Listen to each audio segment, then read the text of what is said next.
Heads up guys, it has always been a discussion out there regarding how loud you should export your tracks and how much headroom you should keep when sending them out, for example, to a mastering engineer or someone else that will work on your track and import those into their sessions. And I've seen all kinds of recommendations out there to keep your loudest peaks at -6 dB, -8, -12, and so on. And these discussions are often about how much headroom you should give the other person to work on your track, and not too often about the actual clipping, which actually is the only thing that matters, or should be the only thing that matters. When your track leaves this 32-bit floating point world that is inside your DAW and is rendered as a file and imported somewhere else. But it shouldn't be a problem these days when everything is 32-bit floating point and the math and everything is almost infinite. So to try this out, I have exported a little clip where the loudest peak is hitting at different levels, and we will be doing a null test with this. So what's a null test? If you Google that, you find out that the null test is perfect phase cancellation. So assuming you have two in-phase waves, if you were to invert the polarity of one of the waves, you would be left with perfect phase cancellation, and that would mean no sound whatsoever. So what that means is that if I would put exactly the same track in here and listen to them at the same time and invert the polarity of one of them, I should get complete silence. So let's try that out.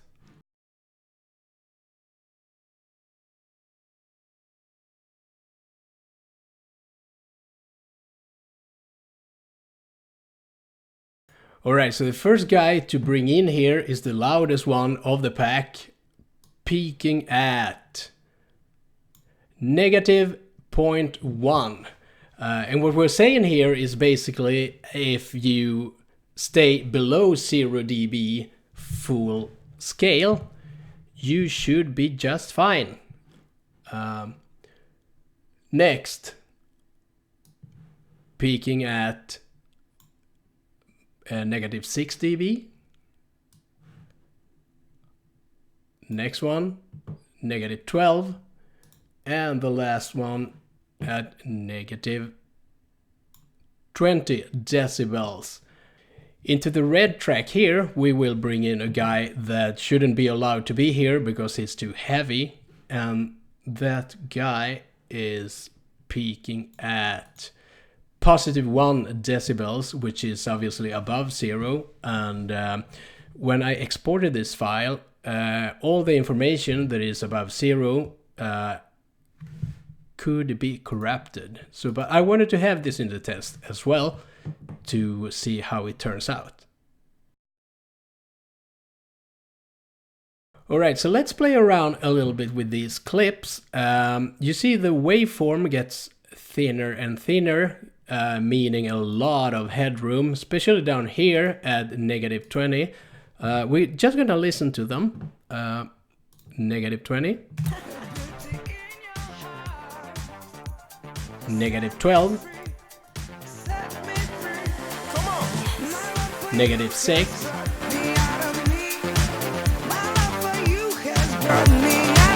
+1.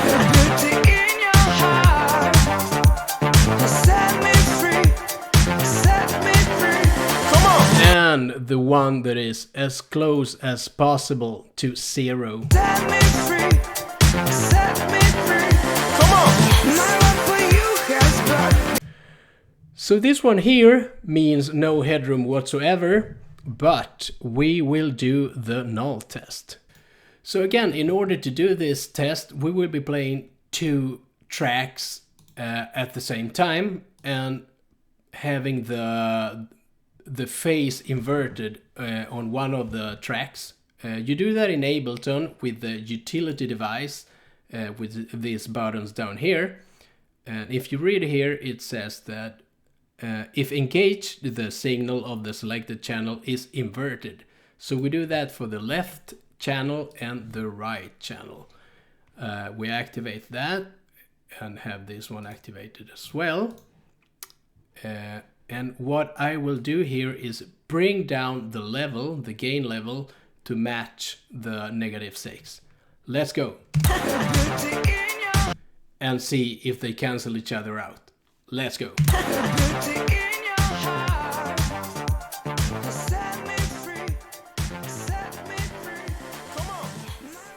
Come on. Silence. If I deactivate one of them, you should hear the sound again. Come on. Or this one.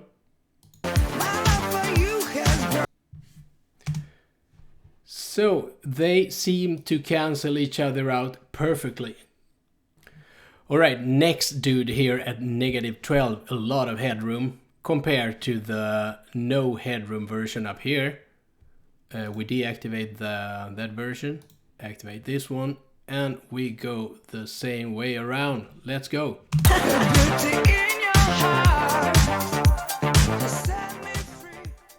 Set me free.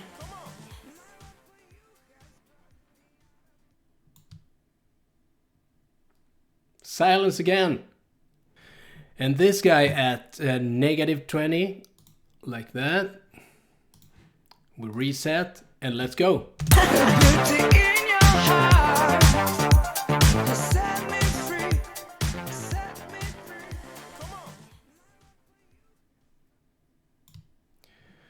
Seems to cancel out as well.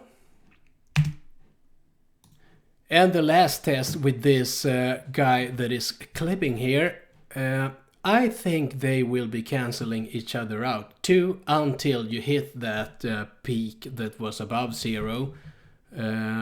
But let's have a listen.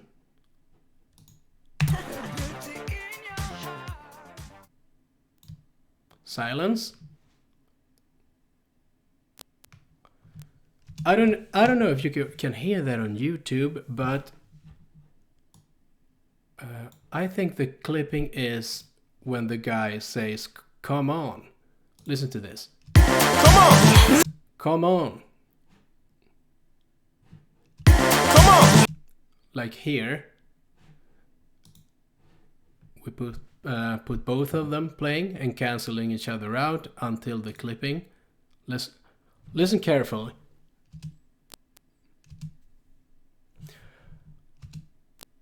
Yeah. Alright, so to wrap things up, the null test will only create silence if the signals cancel each other out perfectly, if both signals are identical to each other, which is what we're seeing here, except for this track that is clipping. So as long as you stay with your loudest peak below 0 dB full scale, the tracks are identical and the headroom issue is a non-issue. Tell me what you think in the comments below, and I hope this was useful for you, and I'll catch you next time.